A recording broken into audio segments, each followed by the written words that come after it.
오늘 저는 누가복음 4장 16절로 21절 본문을 가지고 복음, 그 놀라운 회복의 역사라는 제목으로 하나님의 말씀을 함께 살피려고 합니다.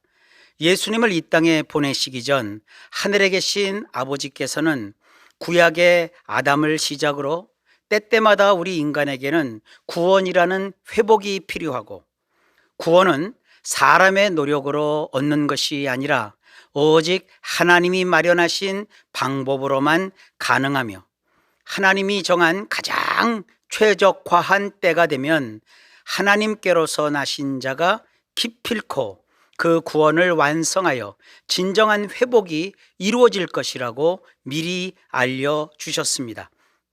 그 오실 구원자는 권위와 자격을 갖춘 공식적인 지위에 오른 자로서 올리브 기름을 부어 임명을 했던 왕, 선지자, 제사장, 이 세 가지 역할을 동시에 하게 될 것이라고 했습니다. 유대인들은 그를 가리켜 아람어로 메시아라고 호칭했습니다. 메시아는 신약 언어로는 그리스도라고 하는데, 이는 기름 부음을 받은 자라는 뜻입니다. 구약 전체는 그 메시아 한 분, 그분을 기다리는 메시아 대망 사상으로 가득합니다.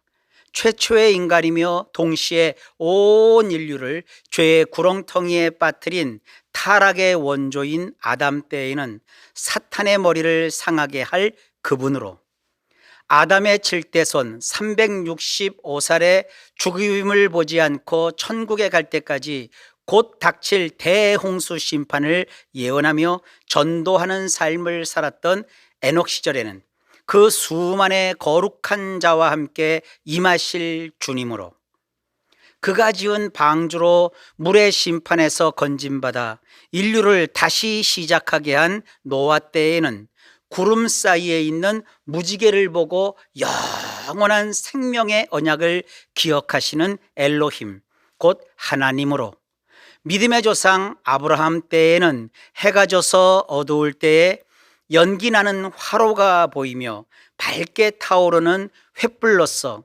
아브라함이 쪼개놓은 고기 사이로 지난 후 언약을 맺으시는 여호와로, 모세 때에는 이후에 모세와 같은 또 다른 선지자로, 다윗 때에는 선한 목자와 영원한 평화의 왕으로, 이사야 때에는 처녀가 잉태하여 낳은 임마누엘이라 이름하는 아기로, 다니엘 때는 하늘 구름을 타고 오시는 인자와 인류 역사상 가장 강력한 제국을 단번에 쳐서 부서뜨리는 손대지 아니하고 자연 상태 그대로 떠낸 돌로, 스가랴 때에는 겸손하여 나귀 새끼를 타시고 예루살렘에 임하시는 분으로 메시아를 예언합니다.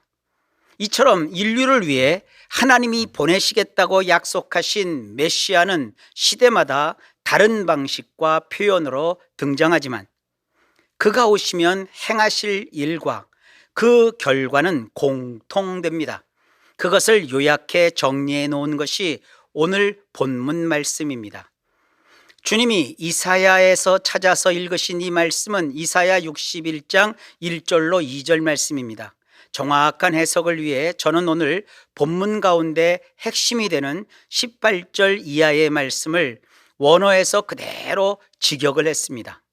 주님의 영이 나를 완전히 덮고 있으니 이는 그가 나를 공식적으로 기름 부어 임명하여 가난한 자들에게 희소식을 전하도록 하려 하심이라.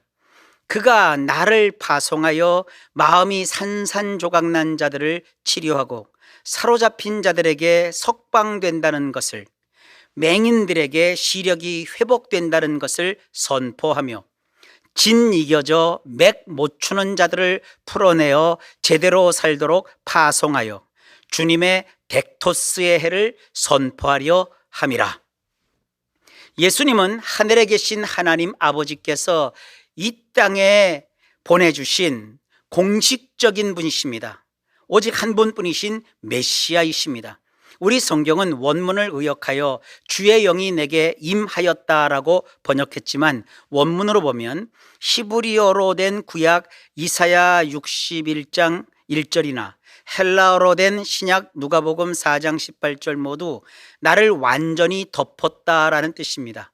즉 성자이신 예수님과 주님의 영이신 성령님은 떼려야 뗄 수 없는 하나이시다는 의미입니다. 우리에게는 본래 성령님이 안 계십니다. 그런 안 계신 상태에서 성령님이 우리 위에 임하십니다. 그렇게 임하신 다음부터는 우리에게도 성령님이 함께 하십니다. 그러나 우리 예수님은 다르십니다. 평범하던 30즈음의 청년이신 예수님에게 어느 날 하나님의 영인 성령님이 오셔서 그 위에 있게 되었다는 뜻이 결코 아닙니다. 예수님은 그 존재 자체가 하나님이십니다. 예수님에게 성령님이 따로 하늘에서 내려와서 임하실 필요가 없습니다. 예수님과 성령님은 늘 함께 하십니다. 성부, 성자, 성령, 이 하나님은 시간과 공간의 제한을 받지 않으시고 늘 함께 하십니다. 그래서 현재로서는 우리 인간의 수학적 계산과 과학적 사고로도 성부, 성자, 성령 하나님의 이 신비로운 연합, 그 하나님 되심은 정확한 이해가 불가능합니다. 성부와 성자와 성령 하나님은 서로 각각 계시지만 또한 동시에 하나이십니다. 이것은 논리적으로 따져서 이해할 분야가 아니라 성부, 성자, 성령 하나님은 하나님이라는 한 본질 안에 각각 그 신격으로 거하시고 성부, 성자, 성령께서 서로 교통하고 교제하신다고 믿는 것에서 멈춰야 합니다. 그러한 존재이신 예수님이 이 땅에 오셔서 우리와 함께 거주하시면서 예수님이 하실 일에 대하여 약 750여 년 전에 남왕조 유다에서 활동하던 왕족 출신의 이사야 선지자가 예언을 했고, 이 땅에 육신을 입고 오신 예수님께서 지상 공생애를 시작하시는 시점에 회당에서 내준 성경책에서 그 말씀을 찾아 읽으시면서 이제 내가 왔으니 지상에서 내가 사역하는 동안 이 예언의 말씀이 그대로 성취될 것이라고 선언하시는 것입니다. 주님은 하나님에 의해서 공식적으로 기름 부음을 받으신 정식 메시아로서 무슨 일을 하셨을까요?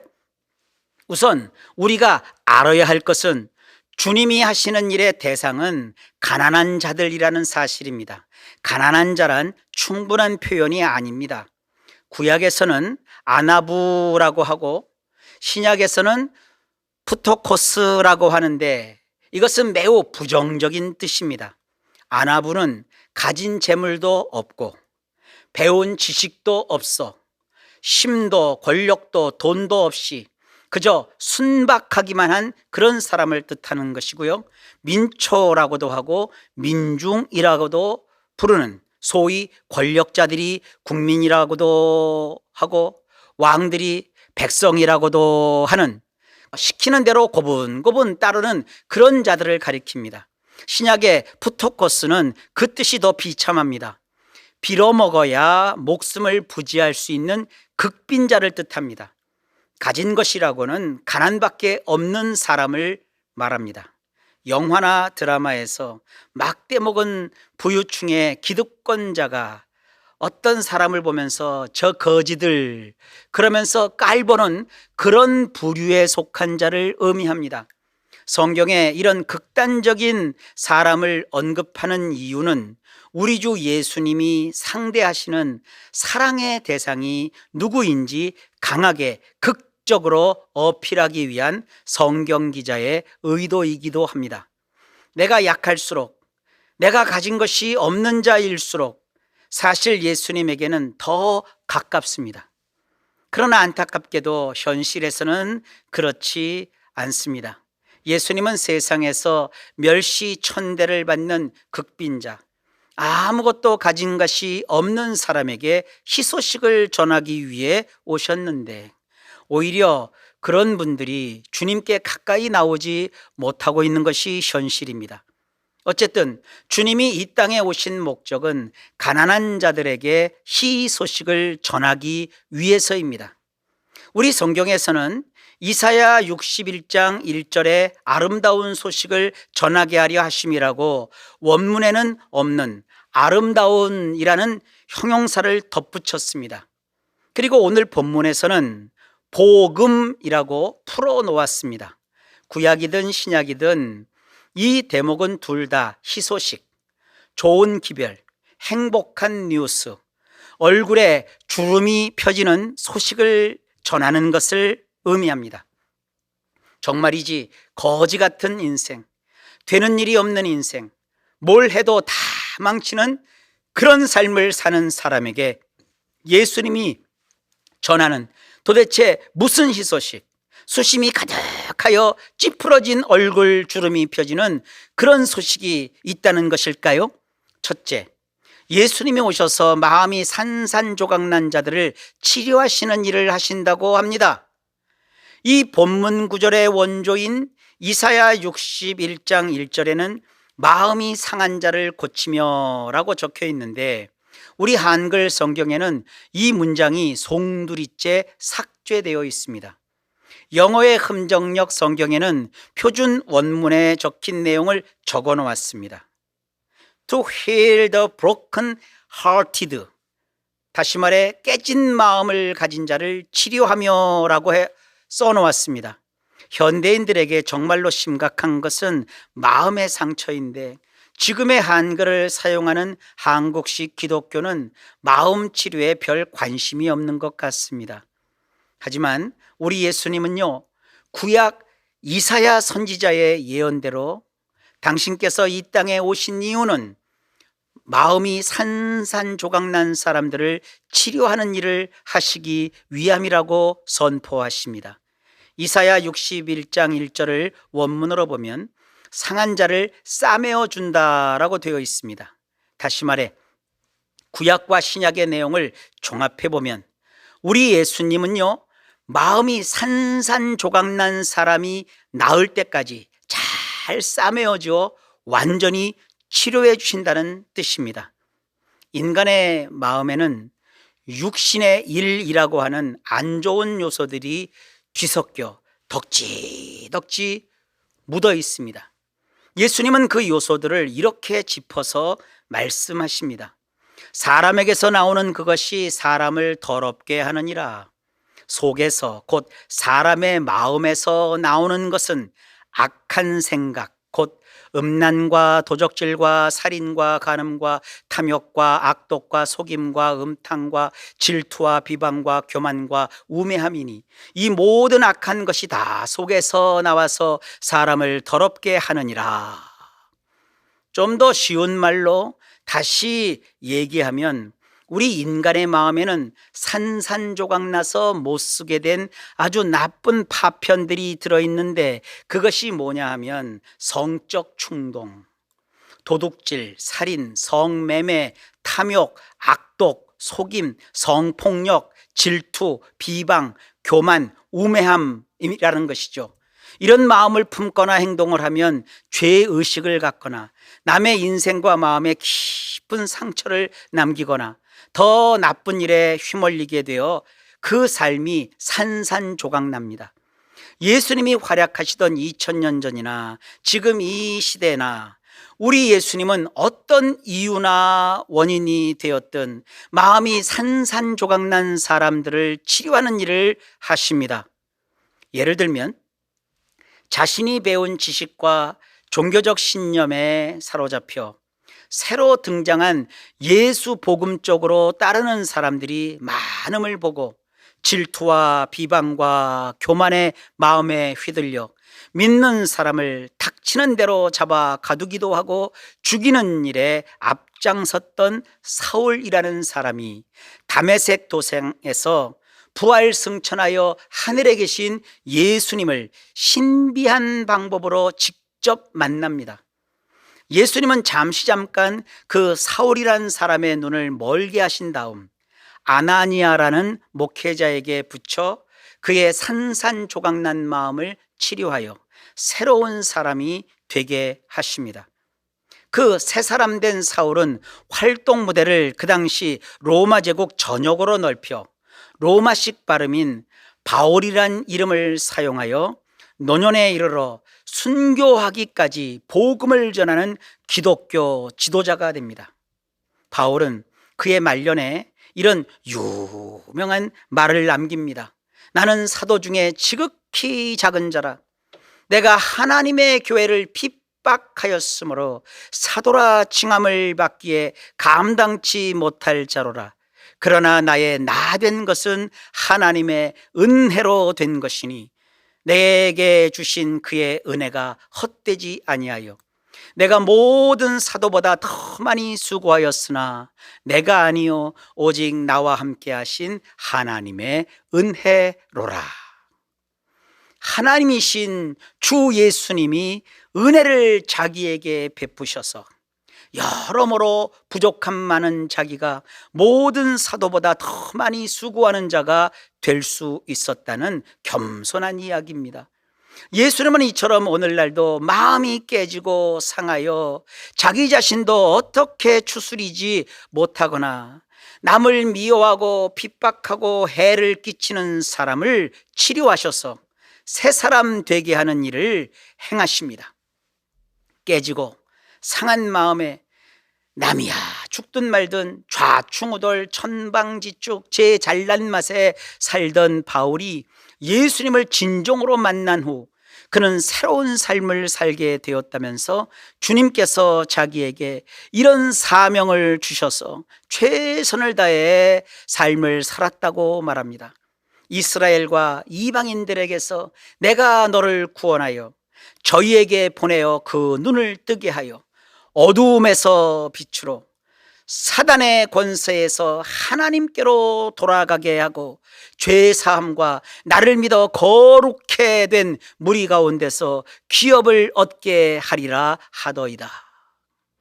우리에게도요 마찬가지입니다.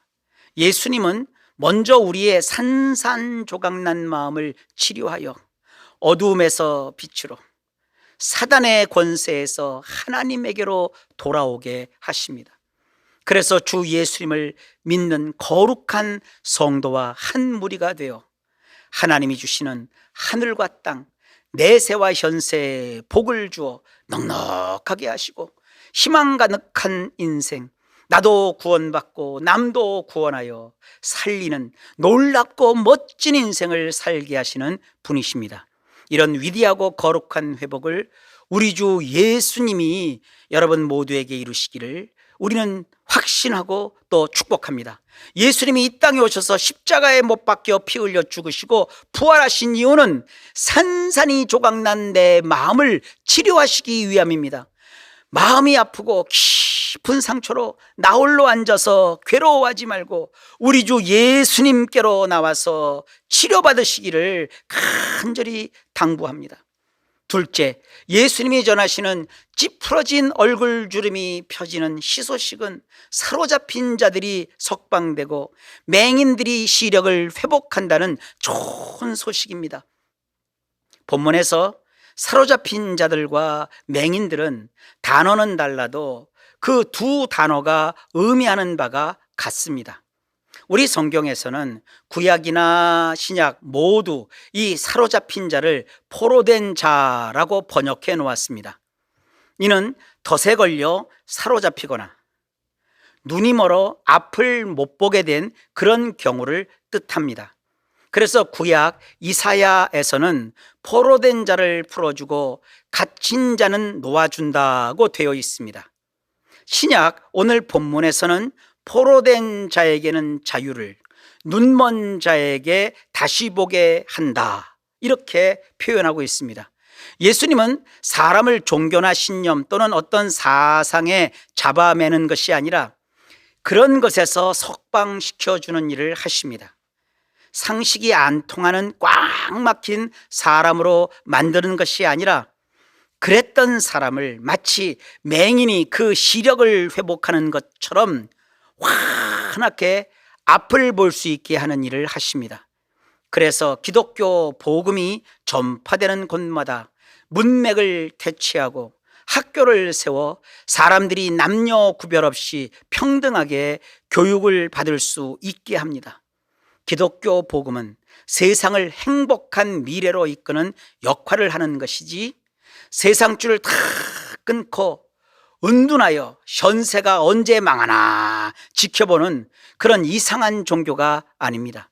예수님이 벳세다라는 마을에 가셨을 때 그곳 사람들이 맹인한 사람을 데리고 예수님께 나와 손 대시기를 구합니다.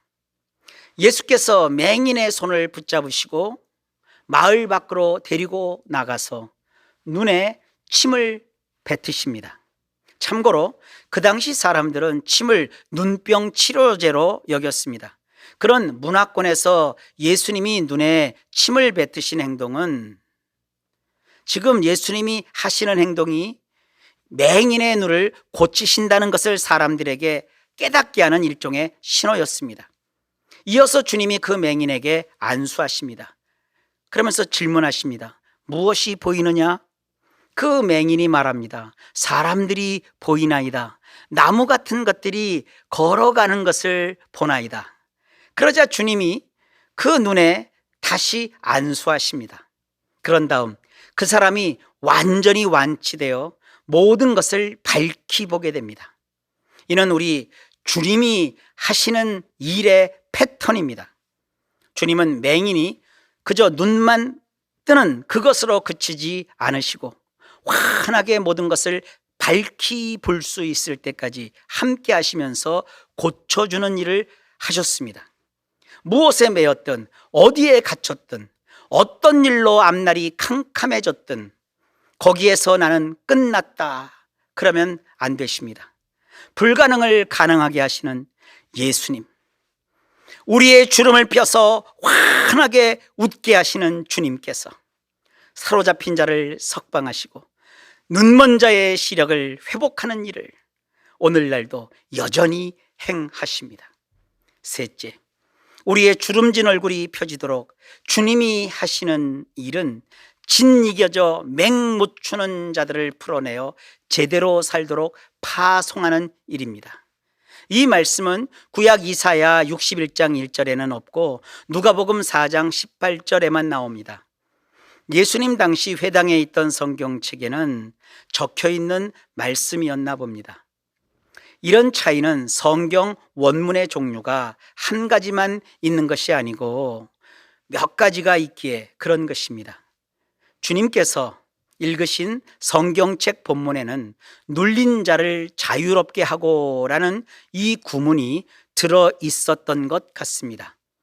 여기서 눌린 자는 헬라어로 스라우오라고 하는데, 이는 짓이겨져서 막 고통하는 가운데 맥을 못 추는 그런 상태를 뜻합니다. 완전 박살난 인생이라는 것입니다. 주님은 그런 자들을 그 압박에서 풀어주십니다. 풀어준다는 것은 빚이라면 그것을 청산하게 해주는 것이고요, 죄 문제라면 사면받을 수 있게 하는 것이고요, 벌이라면 그것을 면제해 주시는 그러한 종류의 일을 하신다는 뜻입니다. 요한복음 8장에 한 여인이 다른 남자와 간통하다가 현장에서 붙잡혔습니다. 당시 유대인의 법으로는 돌로 쳐서 죽여야 하는 범죄에 해당합니다. 사람들이 그 여인을 죄인을 돌로 쳐서 죽이는 성전의 어느 광장으로 끌고 나옵니다. 그 자리에 예수님이 계셨습니다. 그 여인을 어떻게 해야 하느냐고 묻습니다. 그러자 예수님이 자리에 앉아서 뭔가를 쓰시더니 일어나십니다. 그리고 말씀하십니다. 너희 중에 죄 없는 자가 먼저 돌로 치라. 그런 다음 다시 몸을 굽혀 손가락으로 땅에 뭔가 쓰십니다. 주님의 말씀에 사람들이 반응하기 시작합니다. 양심의 가책을 느껴 어른으로 시작하여 젊은이까지 하나씩 하나씩 그 자리에서 사라집니다. 오직 예수님과 그 가운데 섰는 여자만 남았습니다. 예수께서 일어나사 여자 외에 아무도 없는 것을 확인하시고 말씀하십니다. 여자여, 너를 고발하던 그들이 어디 있느냐? 너를 정죄한 자가 없느냐? 여자가 대답합니다. 주여, 없나이다. 주님이 이르십니다. 나도 너를 정죄하지 아니하노니 가서 다시는 죄를 범하지 말라. 이 대목을 원문으로 보면 놀라운 사실을 발견할 수 있습니다. 우대에고라고 원문은 시작을 합니다. 우리 성경은 나도 너를 이라고 번역을 했기에 예수님이 나도라고 하셨으니 해당 본문에서 누구와 그 의견을 같이 하신 것일까 고민할 수 있습니다. 하지만 원문에서 우대라는 말은요, 앞에 있는 내용과 반대되는 의견을 진술을 할 때 쓰는 일종의 접속사입니다. 그러니 이런 뜻입니다. 그들은 너를 정죄했다. 그러나 나는 너를 정죄하지 않는다.